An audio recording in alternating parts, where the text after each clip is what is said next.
Good day mga Jejekups! Mukhang nag-aagaw ang init at kulimlim ng panahon ngayong araw. At tama nga ang sabi sa balita, mag-uulan na naman ngayong hapon. Kaya nga tama lang ang naging desisyon namin sa ulam for today, sinigang na bangus. Hindi naman sa pigan tayo pagdating sa mga ulam, pero ilang araw na rin hindi tayo makakain ng isda. Medyo magbabawas tayo ng mantiga sa katawan ngayong araw. Kaya't napagdesisyonan namin na magsinigang na lang ng boneless bangus. A few moments later. On the way na nga kami niyan papuntang palengke para maghanap ng isda at mga panahog. Hindi naman naging mahirap ang pagbili kasi nga konti lang ang tao sa mga oras na yan.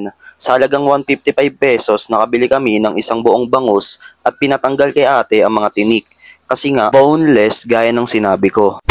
Pwede na sa isang pamilya ang ulam na ito pero may sahog pa pala ng kangkong, kamatis, sibuyas, sampalok mix, labanos at bechin sa halagang 97 pesos. Imagine guys, presyong ulam na mismo ang mga sahog na ito. Iba na talaga ang bilihin sa panahon ngayon no. Kulang na kulang talaga ang minimum wage para mapakain ng pamilya hanggang hapunan. Mabuti na lang wala pa tayo nun. Gago! Sa palengke na nga lang din kami, bumili na rin pala kami ng ulam para mamaya. Medyo craving skinless longganisa tayo, yung garlic pork na hindi masyadong matamis. Tapos toasted ng bagya. Sarap nito sa suka may sili promise. 35 ang isa so pumayag naman si ate na 3 packs for 100 pesos.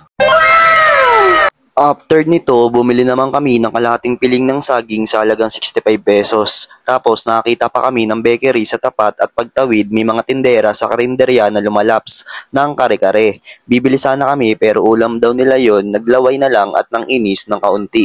Happy vibes naman ang mga hitad maliban sa isang tindera ng bakery na kesyo may bayad daw ang kanyang ngiti.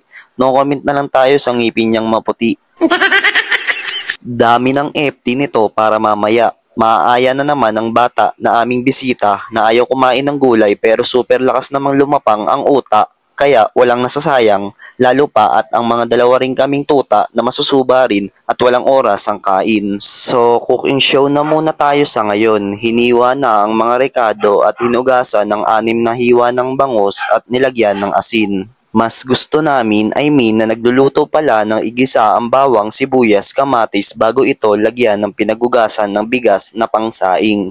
Pagkulo, inilagay na ang labanos at pampaasim, konting kulo pa at nilagay na ang isda after 10 minutes, inilagay naman ang kangkong, tinimplahan at nung swak na sa panlasa, boom, luto na ang sinigang na bangus na ulam namin sa makulimlim na araw na ito.